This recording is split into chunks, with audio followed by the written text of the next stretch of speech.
And good Wednesday morning to you as we give you a look over downtown Indianapolis this morning. Starting to see a little bit of the sun kind of peeking through. Well, maybe not. I don't know. It's going to come up soon, but that's haze. That's haze out there. That's right. Be able to see kind of looks like right there on the monument. Yeah, it does. Looks like it's got the sun shining. But anyway, that's LED lights. I know. I'm just exactly. That's probably, what those are. Probably. I'm just messing with you.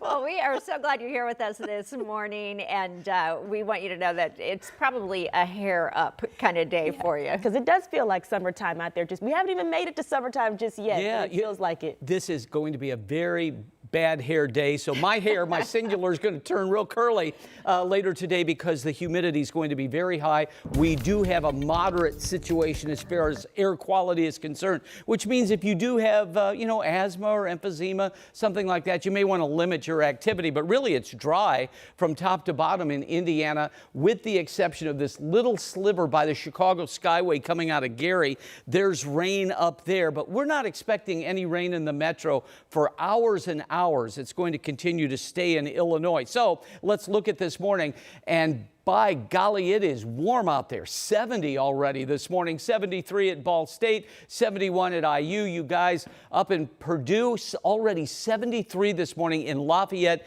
and in West Lafayette. Fort Wayne's at 69. So throughout the state, it's warm. Now, as we go into the evening rush hour, I think personally we're going to keep most of the rain out. Now, north and west, maybe not, but we will get up to 87 degrees with a mainly dry day here. And that's hot. That would tie us for the hottest day of the year thus far. As we go on into tonight, look at this rain, and with this front just draped across Indiana, that provides us with a real unstable atmosphere. So as we move into Thursday, watch this, a deep area of low pressure keeps that front around. And even going into Friday, we have marginal risks of severe weather. So keep that in mind, and I'll have more on that in just a few minutes. But Lindsay, so far so good, I hope, as far as crashes are concerned? No crashes, just Great. a couple slow spots due to some construction. We got some mobile maintenance operations out here on the west side, far west side at I-70. This is actually approaching the Monrovia exit. So you can see we've got some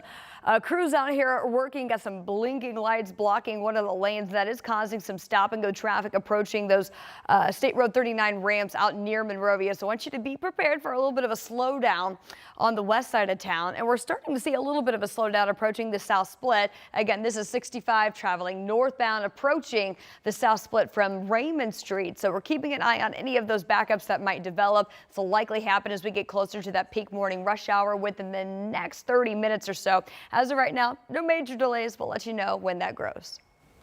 Thank you, Lindsay. Well, right now, a group of contractors just filed a lawsuit against the Trump administration and Labor Department for cutting funding to the Atterbury Jobs Corps program. As staff are also calling the decision disastrous. The program helps hundreds of young Hoosiers with housing, education, and job training. It's been around for decades in Johnson County, helping at-risk young people in our state. But President Trump's proposed budget ends this program across the country.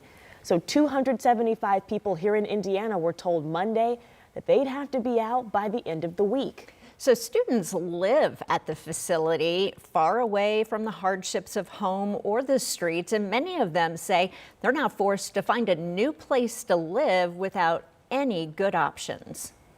The rug's been pulled out from underneath them in a matter of days. A whole bunch of kids may be homeless and all that, and it really sucks. A 17 or 16-year-old should not be going to a homeless shelter, and that's the government's fault. Well, staff there at Atterbury Job Corps are now reaching out to lawmakers. They're hoping they can save this program. The Labor Department did note in a news release that the program ran a $140 million deficit in 2024. They also projected that amount of reach more than $200 million this year. This morning, Governor Braun is responding to recent moves made to the IU Board of Trustees. So lawmakers in this past legislative session gave the governor the power to appoint all 9 members of the university's board. And before this, IU alumni voted on 3 members of this board. Braun just announced the 3 new appointees. He says that he wasn't going to end board members' appointments early, but the governor changed course. Mostly because the response was overwhelming for folks that wanted to become a trustee at IU. So I think you can read into that what you might. Well, he also reappointed the current board chair, Quinn Buckner, who had been in his third term. Under the law, trustee members can't serve more than 3 terms. 13 News talked with former board member Vivian Winston by phone, and she tells us that she knew that her removal was possible, but she was surprised by how suddenly this happened in the notice. Indiana Democrats are calling the appointments a power grab by the governor. It's 6:05, classroom conversation. This morning, parents are getting a better understanding about the future of IPS. Leaders with the district are giving insight on the impact of recent legislative moves that really are going to reshape education here in Indiana. So now IPS leaders are calling for the change in order to move forward and serve students the best way. Well, Matthew Foltz is in studio right now explaining the changes that could be on the way and the impact it's having on students. Good morning, Matthew. Yeah, good morning to you both. Right now, we do know that this is really just, they really want parents to know that this is all formed by the newly formed Indianapolis Local Education Alliance, or ILEA. They're ready to listen. And right now, they're focused on learning what your hopes and ideas are to improve IPS going forward. Now, during the meeting last night, IPS leaders explained that some of the changes to the district that they're facing right now are including buildings that are getting older, as well as transportation logistics. So the public was given the chance to really weigh on how those issues impact their daily routines and what they would like to see improved. This is something that is going to impact, in theory, all students, public school students across the city. And so it's really important for you to not only know what is going to happen and what are the potential impacts, but to be able to have your voice heard about what is most important to you. Now, once the new alliance has gathered all the information from these meetings, they'll then report back to city and state leaders as well as IPS at the end of this year. And Julie and Jalea, we do know that there's still time for folks to kind of weigh in on your opinions because they're going to have more community conversations. The next one's going to take place tomorrow over at James Whitcomb Riley School 43, and then 2 more will be held this month. We do have a full list right now for you at WTHR.com. And not only do they want to hear from you, they need to hear from you to know who this will impact the most. Matthew, thank you. Well, tomorrow, community members will get another chance to ask leaders at Indigo about their raising bus fares. This would be the first increase in 15 years. The agency heard from the community last night during a virtual meeting. So right now, the agency faces growing costs for fuel and even vehicle maintenance. So if the board of directors approves them, that base fare would go from $1.75 to $2.75. Now, tomorrow, there are 2 in-person events. The first starts at noon, the second at 6 p.m. Now, both of those are at the same location, the Community Alliance on the Far East Side. The U.S. Olympic swim trials are heading back to Indianapolis in 2028. And we've seen this setup before. Those Olympic-sized pools inside of Lucas Oil Stadium. So it'll transform from this Colts field right here. Some of the best swimmers in the world competing on a spot on Team USA. Now, last year, Indy broke attendance records across all sessions with hundreds of thousands of fans showing up to see this in action. But the success wasn't just about the numbers. I think the best thing you did for us was you made us feel like we were the only sport in the world for 9 days in 2024, and we will never forget that, and we look forward to that again. So Indy had to make some moves of its own to actually bring the trials back here. They had to move a large convention on the books since 2016. Vegas, Minneapolis, and St. Louis also had some interest in landing the event, so we had to beat them out too. Oh, no. Way to go, Indy. Well, the Indiana Fever, they snapped their 3-game losing streak here at home, beating the Washington Mystics at Gainbridge Fieldhouse. And we had the game right here on MeTV. Maybe you watched it there. Kelsey Mitchell put up 24 points to help the Fever snag that win against the Mystics, 85-76. Lexi Hull was not too far behind with 14 points and Aaliyah Boston with 10.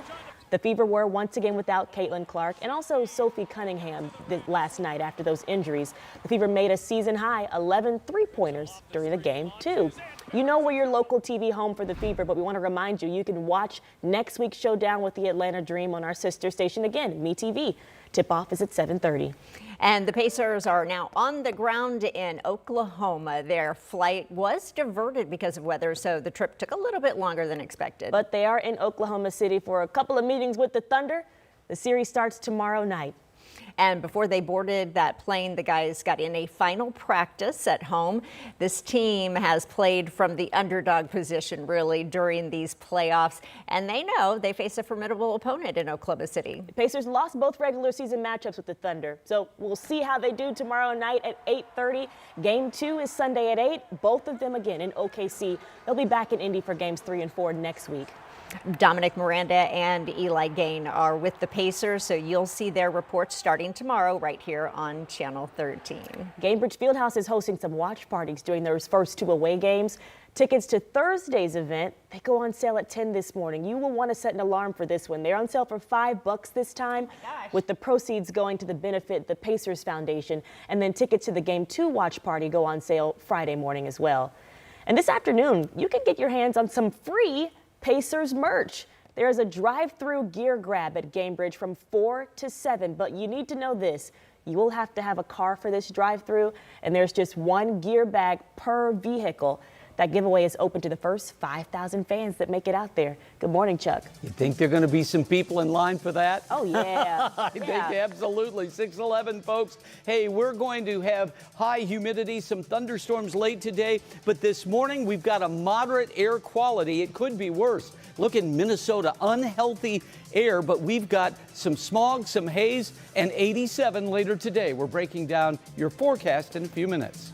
And right now, tariffs on steel and aluminum imports have doubled as the president puts pressure on countries to make trade deals. At 6:15, we're hearing from the analysts who say that businesses are also feeling the pressure.